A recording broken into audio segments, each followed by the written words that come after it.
नमस्कार। अन्नपूर्णा परिवार के सभी सदस्यों को मेधाताई का नमस्ते। 3 महीने बाद हम फिर से एक नया सामाजिक विषय लेकर के मिल रहे हैं। इस बीच में पिछले 3 महीनों में कई सारे त्योहार हो चुके।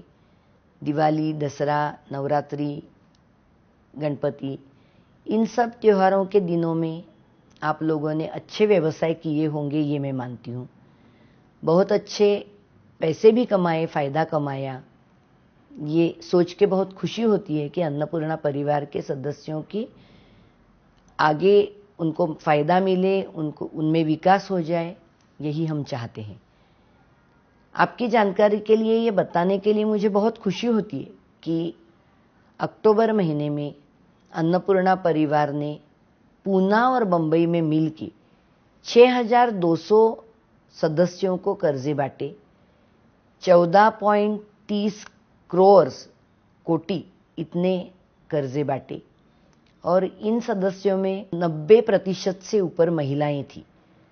तो ये सोच के खुशी होती है कि महिलाओं के व्यवसाय के लिए अन्नपूर्णा परिवार से इतने सारे पैसे बांटे गए। बहुत त्योहारों के मौसम में बहुत मदद दी गई।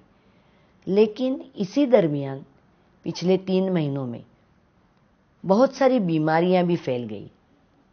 आप तो जानते ही हैं कि अन्नपूर्णा परिवार में HMF यानी कि बीमारी के लिए जो बीमा है, हम सब ने अपने लिए बनाया हुआ बीमा, उसमें 2,25,000 सभासद हैं, जो कि आप कर्जदार और आपके घर वाले, इन सब को लेकर के इतने सारे सदस्य हैं। और हर महीने हम बीमारियों के क्लेम देते आए हैं, लेकिन कभी भी पूना में 120-125, बम्बई में 120-125, इसके ऊपर कभी भी हर महीने के क्लेम नहीं गए थे। लेकिन पिछले 3 महीनों में पूना में 200 से ऊपर, बम्बई में 200 से ऊपर, ऐसे 400-400 क्लेम हर महीने में बांटे गए। ये बढ़ोतरी अच्छी नहीं है। बीमारियां फैल रही है।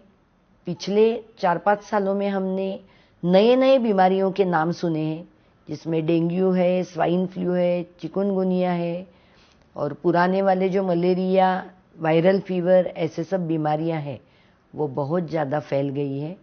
तो कर्जे बांटने के साथ साथ कर्जे बांटने की खुशी है, लेकिन बीमारियों के क्लेम बांटने की खुशी बिल्कुल नहीं है, उसका गम है। जब हम इन बीमारियों के बारे में सोचते हैं तो ये भी महसूस होता है कि हमारी बम्बई, पूना की जो महानगर पालिकाएं हैं या जो भी आस्थापनाएं हैं, जिन्हें इन बीमारियों के लिए, पूरे शहर के स्वास्थ्य के लिए कुछ न कुछ करना चाहिए, उनकी ताकत कम पड़ रही है।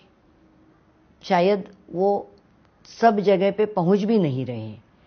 तो हम क्या करें? हम इन बीमारियों के साथ अपने तौर पे झगड़े या ना झगड़े? तो मुझे ये लगता है एक सामान्य नागरिक होते हुए भी आप कुछ न कुछ ज़रूर कर सकते हैं। आप अपनी बस्ती में साफ सुथरा वातावरण रख सकते हैं। पानी, गटार, ये सब चीज़ें जो है, इनकी देखभाल कर सकते हैं। अच्छा साफ सुथरा पानी भी जिसमें डास जम जाते हैं, वो आपको अपने आजू बाजू में नहीं रखना चाहिए। आप अपने पर्यावरण को साफ रखेंगे, वातावरण को साफ रखेंगे, तो बीमारी फैलने से रोक सकते हैं। इसके साथ साथ छोटे बच्चों को आपको लस देना चाहिए, दवाई पिलानी चाहिए, ताकि वो बीमार न पड़ जाए। घर के बूढ़े बुजुर्गों को जब बीमारी शुरुआत होती है, तब अच्छे डॉक्टर्स के पास उनको लेके जाना चाहिए। जब भी आपको लगे कि हमें कुछ बीमारी हो रही है, तुरंत आपको डॉक्टर के पास जाना चाहिए। अच्छे डॉक्टर के साथ अच्छी दवाई ले करके आप बीमारी को कंट्रोल कर सकते हैं। और जब भी बीमार हो, आजू बाजू में घूमने से भी आप फैलाव कर सकते हैं, तो वो भी आपको कंट्रोल करना चाहिए। तो हमारे अपने तरफ से हम भी इस बीमारियों का झगड़ा कर सकते हैं। इस दिवाली में मैंने एक महसूस किया कि इस बार पटाखे कम थे। क्या आपने भी ये महसूस किया? अगर हाँ, तो मुझे लगता है ये खुशी की बात है, क्योंकि पटाखों से ध्वनि प्रदूषण हो जाता है, पटाखों से पर्यावरण दूषित हो जाता है। तो पटाखे कम होने चाहिए, इस बात का हमें स्वागत करना चाहिए।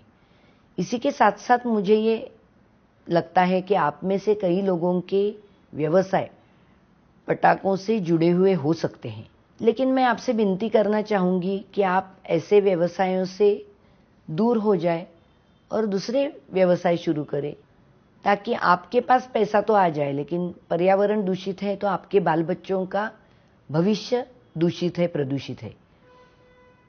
आपको ये पता है कि नहीं, मुझे पता नहीं। यूनो जो है जागतिक सभी देशों की संगठना, उन्होंने ये तय कर लिया है कि 2030 तक भूख और गरीबी से पूरे जग को मुक्त करेंगे। और मुझे लगता है ये हमारे लिए भी खुशी की बात है। इसमें हमें भी खुद शामिल होना चाहिए कि भूख और गरीबी का सामना करते हुए उसे हम हमेशा से पूरी दुनिया से मिटा देंगे। लेकिन इसी के साथ साथ पर्यावरण की रक्षा नहीं करेंगे, जंगल, जमीन, पानी, इन चीज़ों की रक्षा नहीं करेंगे, तो हमारे बच्चों का भविष्य असुरक्षित होगा।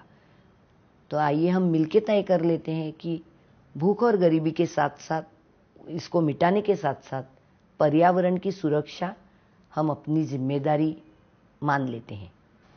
पिछले 3 महीनों में हमारे आजू बाजू में, समाज में और कुछ चीज़ें हो रही थी, जिसमें एक महत्वपूर्ण बात यह है कि आरक्षण के लिए निकाले गए मोर्चे, बहुत बड़े मोर्चे निकाले गए। मैं आरक्षण के खिलाफ नहीं हूँ, लेकिन मुझे लगता है आर्थिक निकष पे आरक्षण होना चाहिए, आर्थिक विकास के लिए होना चाहिए, ना कि जाति और धर्म के बलबूते पे।